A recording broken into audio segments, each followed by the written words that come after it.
Hello everyone, আসসালামু আলাইকুম। মাই lifestyle ব্লগের একটি ছোট্ট ব্লগে আপনাদের সবাইকে ওয়েলকাম জানাচ্ছি। হোপফুলি সবাই অনেক বেশি ভালো আছেন। আলহামদুলিল্লাহ, আমরাও ভালো আছি।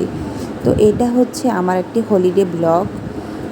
তো হলিডে থাকার কারণে প্রচণ্ড ভিড় ছিল পার্কে।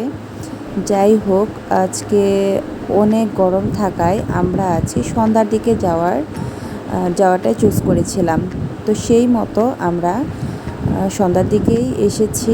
তো এখানে বেশ কিছুক্ষণ থাকার প্ল্যান রয়েছে, আর আমাদের কিছুটা কাটানো মুহূর্ত আপনাদের মাঝে শেয়ার করব। তো চলেন ভিতরে যাওয়া যাক। আর পার্কে আসার পর তাদের প্রথম কাজ হচ্ছে বাদাম কেনা, যেটা বাবা মেয়ে সব সময় করে থাকে। তো আজকেও তারা চলে এসেছে বাদাম নেওয়ার জন্য।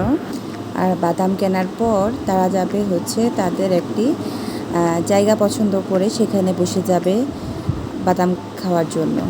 তো তারা সেই মতো যাচ্ছে।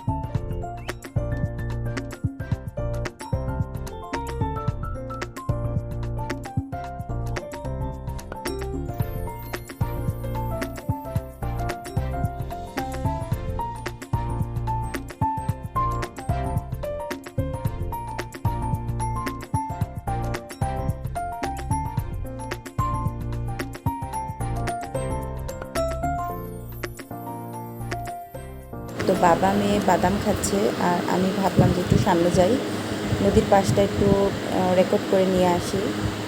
তো এইখানে অনেক মানুষ ছিল, তারপর নৌকা ছিল। অন্ধকারের কারণে সব ক্লিয়ার দেখা যায় নাই।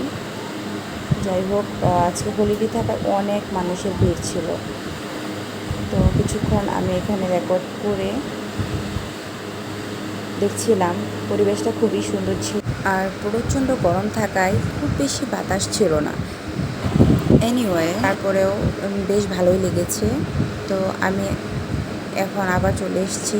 এসে দেখি তাদের খাওয়া প্রায় শেষ। আর আমাকে জিজ্ঞেস করেছিল যে আমি ঝালমুড়ি খাবো কিনা। তো এখানে ঝালমুড়ি নেওয়ার জন্য এসেছি।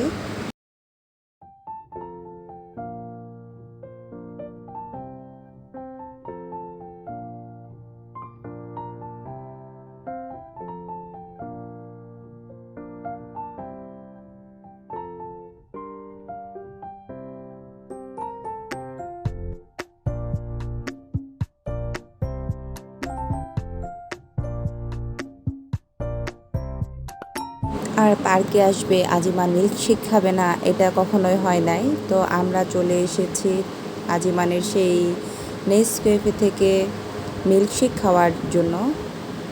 তো তার জন্য মিল্কশেক অর্ডার করা হয়েছে, আর আমরা দুজন খাবো হচ্ছে কফি। তো সেই মতো অর্ডার দেওয়া হয়েছে। আর কিছুক্ষণ পরে হচ্ছে চলে আসবে আমাদের অর্ডারকৃত সেই কফি, অ্যান্ড আজিমানের জন্য হচ্ছে মিল্কশেক। তাই তো আমাদের জন্য কফি আর হচ্ছে আজিমানের মিল্কশেক চলে আসছে। সব সময় একটু আইস ছাড়া ওকে দিতে বলি, এবার একটু ওরা ভুলে আইস দিয়ে ফেলেছিল। যাই হোক, আজকে আমাদের এই পর্যন্তই রেকর্ডে দেখাবো। তাছাড়া আমরা বেশ কিছুক্ষণ ছিলাম, আমাদের মতো কিছুক্ষণ ঘুরে তারপর বাসায় চলে যাব। তো এই তো আজকে এই পর্যন্তই। সবাই ভালো থাকবেন। আসসালামু আলাইকুম। আল্লাহ হাফেজ।